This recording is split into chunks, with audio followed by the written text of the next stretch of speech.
25 meters beneath the streets of Manhattan, inside a vault built on the bedrock of the island itself, sits the largest collection of sovereign gold in human history. 40 countries, thousands of tons, hundreds of billions of dollars, and for 80 years, through 2 world wars, the Cold War, financial crashes, currency crises, those countries left it there. They trusted America with the thing they valued most, until now. Because quietly, without announcement, without headlines, they're taking it back. France, Germany, the Netherlands, Hungary, Poland, and more every year. The question nobody is asking out loud, but every central banker in the world is asking privately, is this: why now? What do they know? And what does it mean for the rest of us when the closest allies America has stopped trusting it with their gold? Stay with me, because the answer changes how you see everything. To understand why they're leaving, you have to understand why they ever came.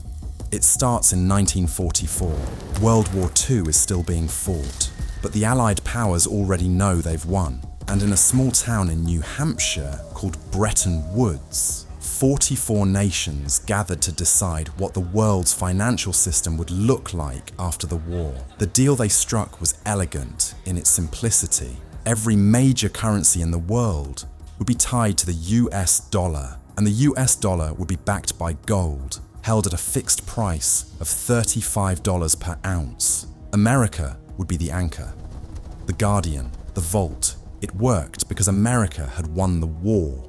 It had the strongest military, the strongest economy, and at that moment, the most gold. Countries devastated by conflict were happy to let the Americans hold the reserves. It was safer than keeping it at home on a continent that had just been bombed into rubble. And for decades, it worked beautifully. Global trade expanded, economies rebuilt, the dollar flowed everywhere, and the gold sat in New York, quietly, trusted.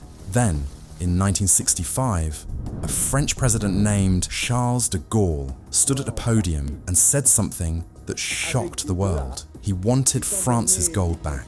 De Gaulle was watching America spend enormous sums on the Vietnam War and on social programs at home simultaneously. And he asked a question that was as simple as it was devastating. How can the Americans afford both guns and butter? And why should France trust paper dollars when we could hold gold instead? France began repatriating. The pressure built.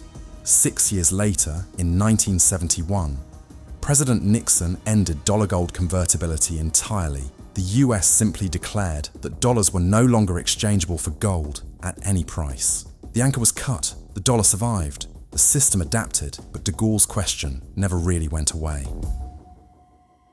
Fast forward to February 2022, Russia invades Ukraine. The Western response is swift and coordinated: sanctions, condemnations, military aid. And then something unprecedented happens. America, together with its allies, freezes $300 billion in Russian central bank reserves overnight. The money was there, and then it wasn't. Not seized, not stolen by law, just frozen, made inaccessible by executive decision. It was, by any measure, a remarkable use of financial power, and every central bank on earth watched it happen, and every central bank on earth thought the same thing. That could be us. Not because they were planning to invade anyone, not because they were adversaries of America, but because in that moment, the world learned something that couldn't be unlearned. The dollar isn't just a currency, it's a weapon, and the country that holds the weapon decides who it gets pointed at. Gold doesn't do that. Gold doesn't have a switch. It can't be frozen by a phone call. It can't be made inaccessible by a political decision in Washington. If it's in your vault, in your country, under your control, it's yours, permanently, unconditionally. Within months of the Russian asset freeze, central bank gold buying accelerated to levels not seen since the 1960s. France's central bank has pulled its remaining gold deposit out of the US with a capital gain of $15 billion. Why does gold still matter so much to central banks in 2026? I think one of the reasons for wanting to have more gold is to diversify away from the US dollar. Here is what has happened since 2022 in plain numbers. Central banks have bought over 1,000 tons of gold every single year, more than double the rate of the previous decade. As of 2025, the total value of gold held by central banks globally reached $5.2 trillion. For the first time in decades, that number surpassed the total value of US Treasury bonds held by those same banks. For the first time in history, the world's central banks collectively hold more gold than American debt. France completed its full repatriation in January 2026. Every ounce now sits in an underground vault called La Souterraine, south of Paris. In doing so, they made 13 billion euros in profit. The gold they had stored in New York since the 1920s, bars that dated back nearly a century, were sold at record prices and replaced with new, modern bars in Europe. Germany already moved 674 tons home between 2013 and 2017, 3 years ahead of schedule. But German politicians are now calling for the remaining 1,236 tons still in New York to come home too.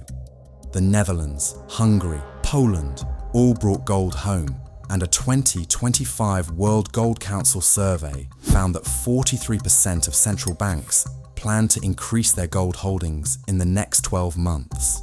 The last time central banks grew their gold holdings faster than US Treasuries was the 1960s. The last time that happened, it ended with Nixon cutting the dollar loose from gold entirely. History doesn't repeat, but it does rhyme. Here is what this story is really about. It's not about gold. Gold is just metal, heavy, inert, incapable of thought or loyalty. This story is about trust. For 80 years, the world trusted America with its most valuable asset, not because they had to, because they chose to, because the system worked, and the guarantor was reliable, and the rules felt permanent. What's changing isn't the gold. What's changing is the answer to a question that every nation quietly asks about every partnership. If things went wrong, if it really came to it, would they use this against me? For 80 years, the answer was no. And now, for the first time, enough countries are uncertain enough about that answer that they're quietly, methodically, one shipment at a time, bringing the gold home. They're not declaring war. They're not making speeches. They're just moving their gold.